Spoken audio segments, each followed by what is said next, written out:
No, I don't. You don't want to do it. All right. Okay. All right, boys and girls, ladies and gentlemen. Uh, yeah, Brent Abel here. Go Jeff ball Jacklich hunting. here. Then that guy over there is Jeff Jacklich. I just asked Jeff. I said, Jeff, would you please do the intro? And he goes, no, I won't Yeah. do it. And in fact, I'm glad you said no because that tees us up. That tees us up for the topic today, doesn't it? Totally. God, I wish I'd actually pre-planned this because it's just anyway. So before we get into today's topic, guys, what do we got? A couple things. Number one is we're still offering a free private coaching call. It's a 10-minute coaching call where the three of us, you and me and Jeff, we get in a conference call and we talk about that one thing in your game that right now is kind of a thorn in the side that you've been trying to work through. You have not worked it out. Maybe just you're a do-it-yourselfer or you've got even some help, but you guys can't quite get the result that you want. I think a very good way, Jeff, would be for someone who's having that challenge in their game, go over to goalballhunting.com. You'll be presented with first name, email address, click the button, and you'll get access to our online calendar scheduler where you can cherry pick. You get to choose the date and time that works best for you for this call. It's not like we're saying, well, you got to do it at 2 a.m. because I'm in the West Coast and you're about to be in the Eastern time zone. East Coast time, yeah. So we're pliable, we're flexible, we're all about you. So goalballhunting.com, and that's where you can get access to the calendar. But the other thing is when you do that, you also get access to a private video that Jeff and I recorded months ago about how to help you reduce your skill level range. And that is that thing where one day you go out there and you play incredible. Come on now. Everyone's going, yeah. And the next day, you feel, well, I just have to play incredible. You go home and you just think, I got it. I've got this thing. I get this tennis thing wired. And the next day you go out and reality hits you. And it's, no, you don't have it wired because you don't play anywhere near like you did the day before. That's called your skill level range. And what we want to help you do with this video is bring the bottom of that range.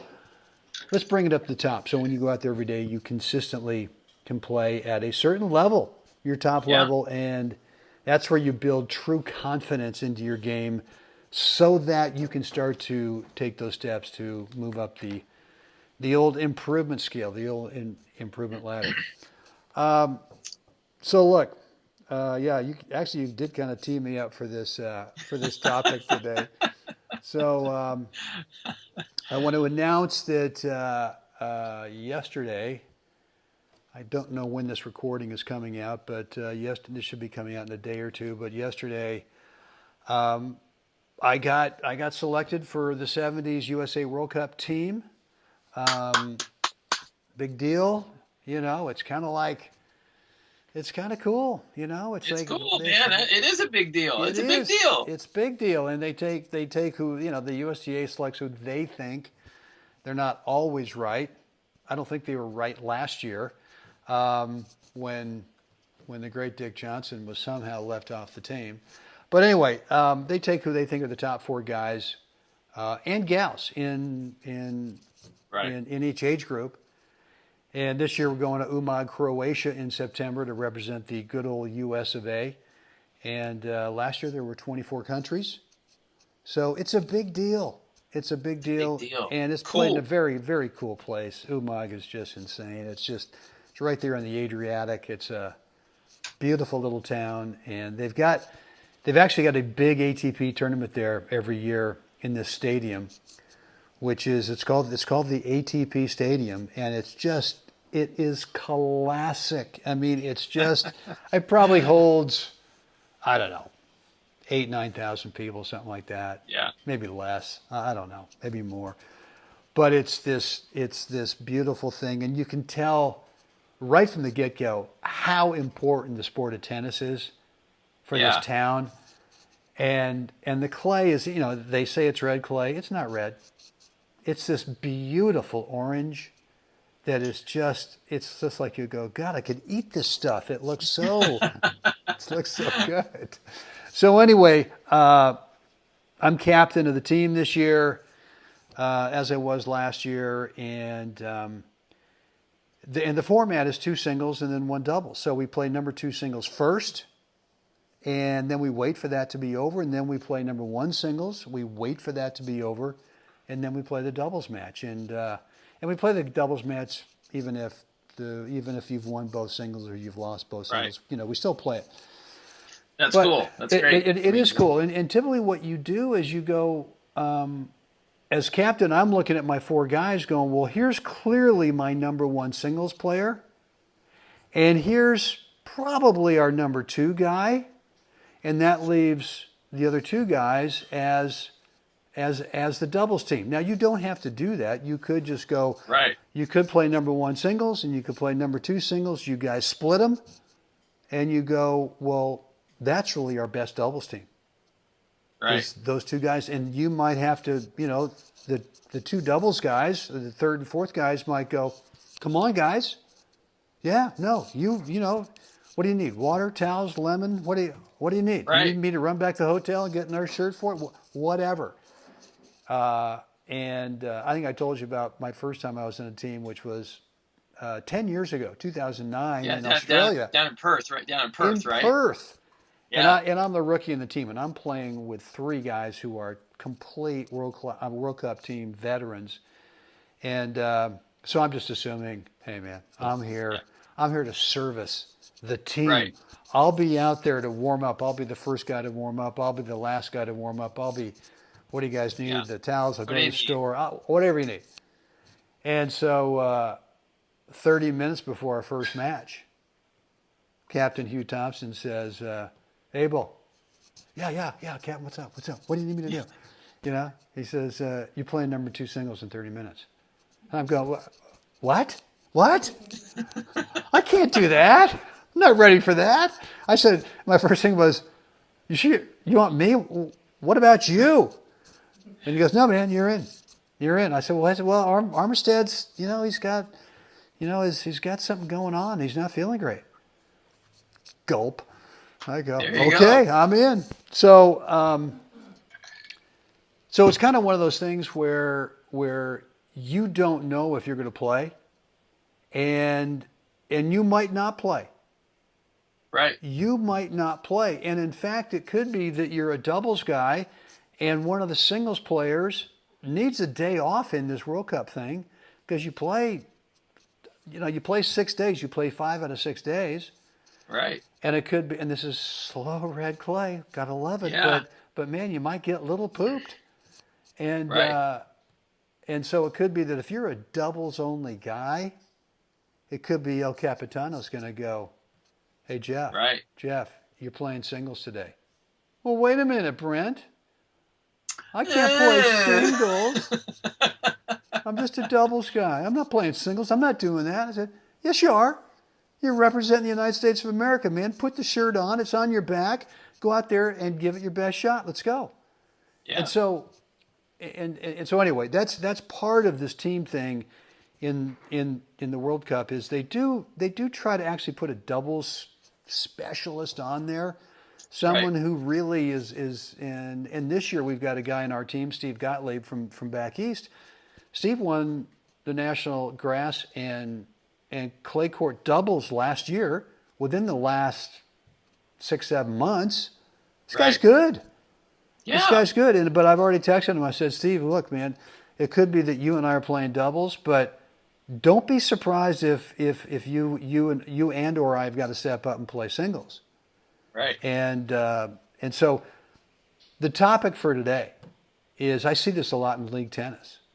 I see this a ton, and you do too, where you've got someone who's someone who really considers themselves a doubles only player. Right. And yet now you've got a match coming up, and it's the morning of the match. You're playing in the afternoon, and you just found out that one of your singles players, ate something last night. I don't know, maybe it was some, and they've been barfing all night long. They're not playing tennis today, And so, Mr. Doubles guy only, you got to step up and play singles. In fact, we're putting you at number one singles because you're going to take a bullet for the team. Right. Right? I mean, and that was sort of my role last year on the World Cup team. We were a little weak. 1 and 2 we were okay, but 3 and 4 we were not super strong. So I decided I better play one and take the bullet for the team because I felt our other guy, right. Jeff Moore, really who was a clay court genius. I said, let's play you, Jeff, at 2 because I think that's a lock. I'll see what I can do at 1, and and if we split, then you know what, we'll go ahead and play doubles. And so I'm just saying that doubles guys in the league play, you may have to do it. And singles players, you may not think you're a number one player, but you may have to step up on that day and play number one, and you may get crunched, but the team is in a better position. Right. Because you raised your hand and said, look, I'll do it, no problem. Yeah. I'll do it, no problem. Yeah. And how does that mindset, that team player mindset, Jeff, how does that help someone who might be listening right now where they consider themselves only, hey, here's another situation. And then I'm going to ask you about the mindset of how I think that helps players become better. But you consider yourself an ad court only guy in doubles. Right. And now all of a sudden, your partner on that day, again, he had the bad crab that night or the bad something the night before, He said, right, it could have been a bad oyster or something. We're just not sure yet. We're waiting for the results to come back. Right. But the only thing we do know is he's not playing with you today. Yeah. And the only other person is someone that is in the same boat, right? Basically an ad court guy. Be the first guy to raise your hand and say, you know what, I'll play the do side today. I'll play the do side and be the team guy. So my question to you is, how does that team mindset as a team player, where you're willing to play singles and probably get thumped, where you're willing to play number one and get thumped, or where you're willing to play the offside that you normally do when you return to serve, how does that in the long run help you become a better tennis player? Where to start? One, it's pretty impressive, isn't it? Yeah. I think we can go back to a very basic premise, and that is, do you want to be there today? Do you want to be on the court today, or you have all these other things on your list of things to do today, or maybe you've traveled and you're playing in the sectionals out of town someplace, and it's an overnighter for your team for the league stuff or whatever. And that is, you've got to decide you want to be there today, no matter what the condition, and no matter what changes. It's like, here we go. This is the deal. This is why we're here. The captain's trying to make a decision that he's not going to piss off everybody and blah blah blah, or the captains sometimes have a misguided idea about how the lineup should go or whatever. And really, guess what, everybody? No one's getting paid. We're playing, assumingly, for the love of the game. We love to compete, and we want the opportunity to get out there and compete. And it's sometimes it's out of town, sometimes it's at our hometown, sometimes it's at our club.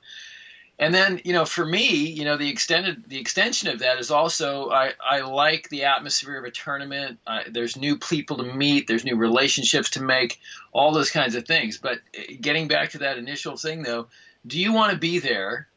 Do you want to be the catalyst that moves a positive energy through your team instead of being toxic or the cancer on that team for the weekend? Totally. Complaining that, oh gosh, I only play the ad side and blah, blah, blah. Knowing those words are coming out of your head, knowing you're playing with the best doubles player on the team who owns the ad side. So from a doubles perspective, I've always looked at it this way. Let the best player on the team play his best side. Don't diminish that guy's skill set so that so that we can let the weaker player play on Yeah, their favorite side. I I don't agree. know. It's a premise that I've always kind of, went by. So for me, I mean, I'd do it with playing with John Sutter. He's a great returner. I mean, the guy when he is on, he's like laser accurate, and it just made me look like a god at the net. But I played my whole career playing the ad side. Yeah. And so I had to figure it out. So obviously we did after 7 or 8 titles and all that. I worked it out. Yeah.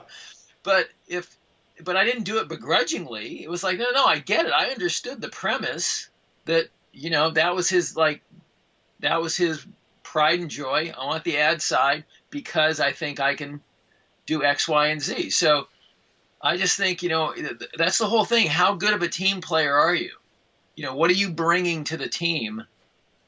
Are you bringing positive energy that's not about you, but positive energy that is about, listen, I will do whatever it takes to make the boat go faster.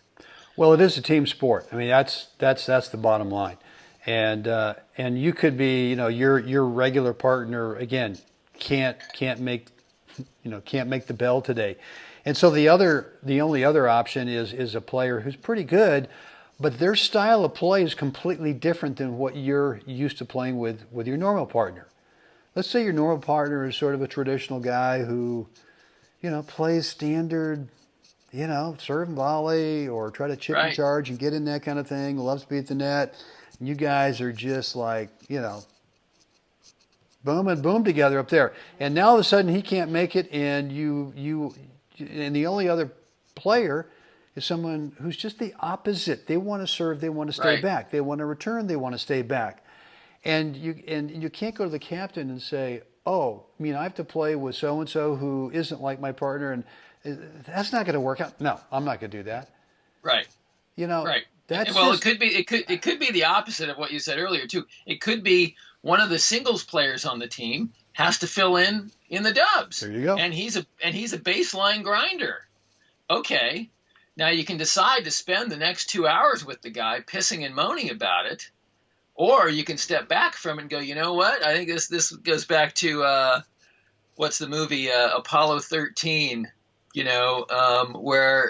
Where somebody says this is they throw all the stuff at the table, and they say, all right, we got to be able to make this thing out of this stuff, because this is what they have up there. I'm trying to think of the actor who played the head of ground control, right? And he goes, somebody was saying, this is going to be this could be our greatest failure or something like that, and he just immediately turned and said, absolutely not, absolutely not. I actually see this as the opportunity to be one of our greatest victories in American history. Yeah. So he had this bigger view, right? And he just said, then here comes the shit on the table, right? I mean, here, let's go, boys. Yeah. So I think, do you take that attitude? You should take that attitude, I think, that says you have an opportunity to actually learn something about tennis, and that it's not boxed, that on any given day you can find a solution with your skill set and with the combination of your skill set with a skill set you've never played with before.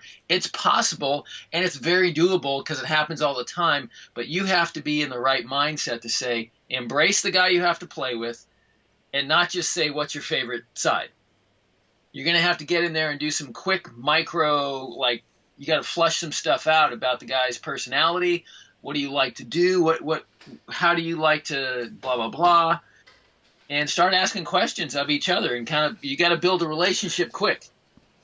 Yeah, that's good. And I've seen guys who get, as they think, I'm stuck with so-and-so.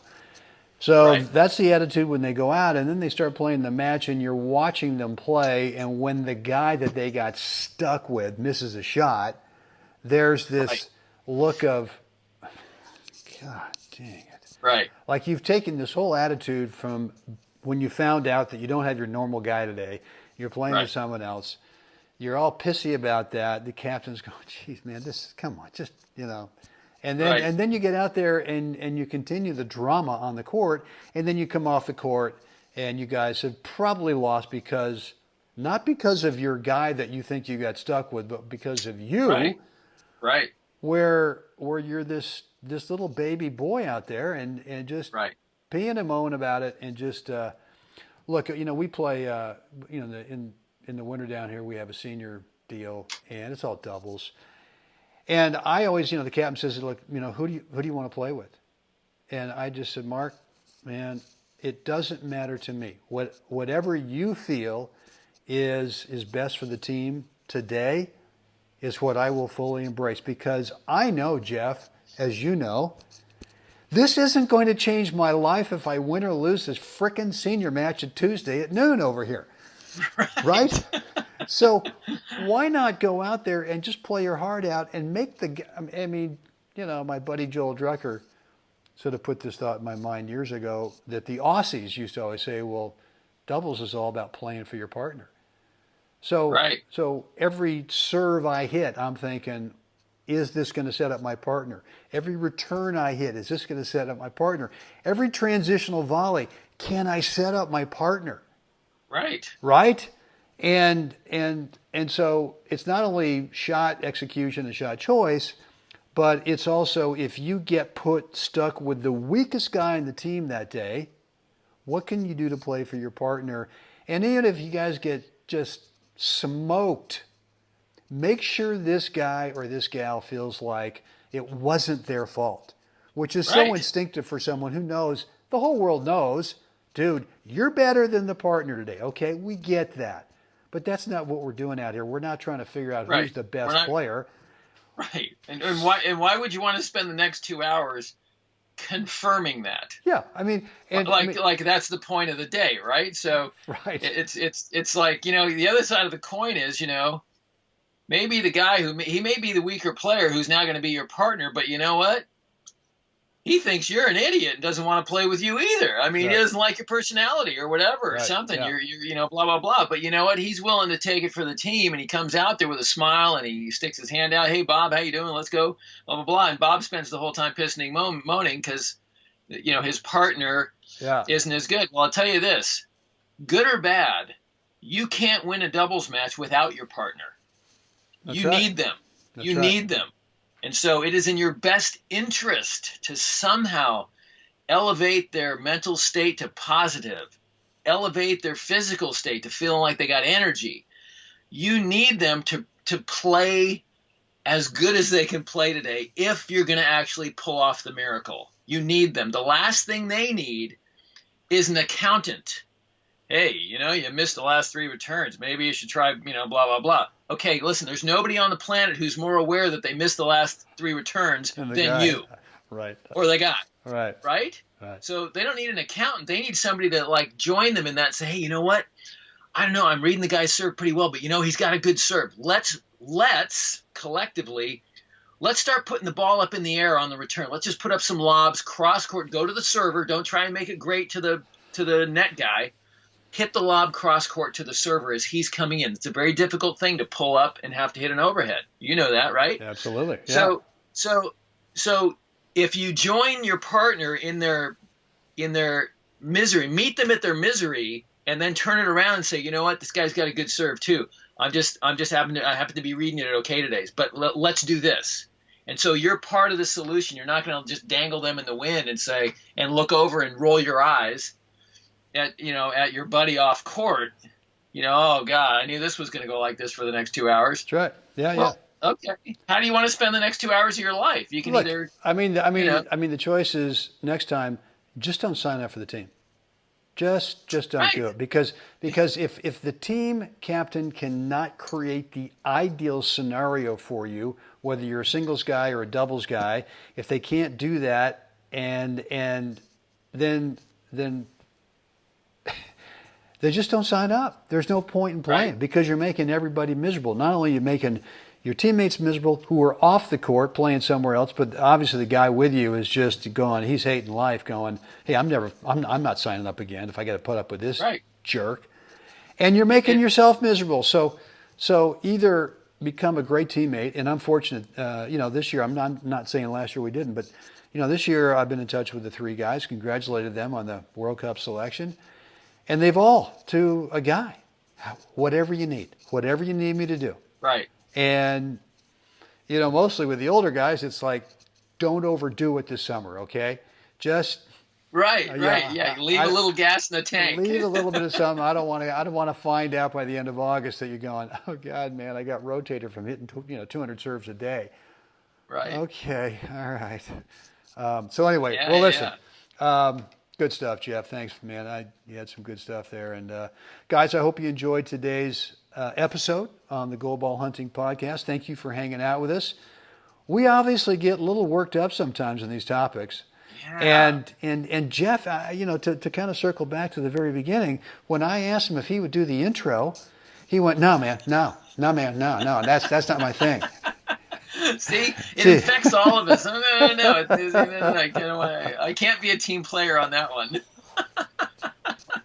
Well, just don't sign up, man. I mean, just don't sign up. Just don't sign up. So I'm assuming we'll do another episode that Jeff learned his lesson on. Yes. On so hopefully, Mr. Abel's not going to kick me off the team.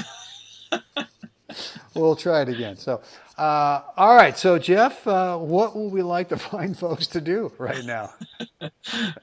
Like me. That's right. Like us, share us, please subscribe, and let us know what you think down below. And leave a comment just for Jeff down below. I want you to do that because he kind of needs that from time to time. And guys, thanks for hanging out with us. Get out there today. Yeah, be a team player. Help someone else have a spectacular day. Exactly. I guess we'll try this again tomorrow. I guess I'll show up.